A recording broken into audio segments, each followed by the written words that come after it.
அர்ஜுனன் கிருஷ்ணர் கிட்ட இருந்து கட்டுக்கிட்டது ஒரே ஒரு வேர்டு தான். அவனுடைய எல்லா பிரச்சனைக்கும் தீர்வு, அவனுடைய வெற்றிக்கு காரணம் ஒரே ஒரு வேர்டு தான். என்ன அப்படின்னா, சொல் பேச்சு கேட்கறது. முடிஞ்சது. பகவத்கீதை கேட்கறதுக்கு முன்னாடி அர்ஜுனன் தனக்குன்னு ஒரு எண்ணத்தை வச்சுட்டு இருந்தான். அதனால கன்ஃபியூஷன்ல இருந்தான்.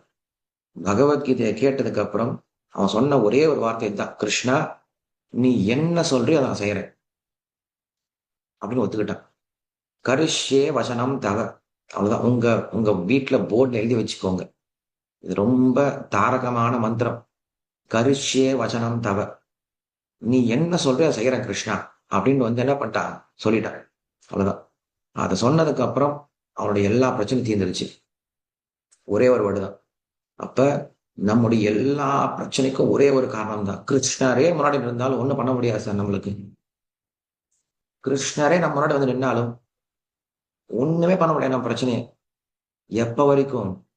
நீங்க கிருஷ்ணனோட சொல் பேச்சை கேட்காத வரைக்கும். கிருஷ்ணனோட சொல் பேச்சை கேட்க ஆரம்பிச்சிட்டீங்கன்னா எந்த பிரச்சனையும் உங்களுக்கு தொடவே தொடாது. ஒரே வார்த்தை. நீங்க நினைச்சிட்டீங்க கிருஷ்ணன் உங்க முன்னாடி இல்லைன்னு நினைச்சிட்டு இருக்கீங்களா? கிருஷ்ணர் இதுக்கு மேலதான் உங்களுக்கு ஆசீர்வாதம் பண்ண நினைச்சிட்டு இருக்கீங்களா? என்ன நினைச்சிட்டு இருக்கீங்க நீங்க? அதனால பகவத்கீதை கேட்டிருக்கீங்களே, கிருஷ்ணன் உங்க பக்கத்துல இல்லையா? கிருஷ்ணன் உங்களுக்கு ஆசீர்வாதம் பண்றது இல்லையா? உடம்பு கொடுத்திருக்காரு, இதுவே ஆசீர்வாதம் தானே. மூச்சு விட்டுட்டு இருக்கீங்களே, இதுவே ஆசீர்வாதம் தானே. தனியா கிருஷ்ணர் ஆசீர்வாதம் பண்ணுவா?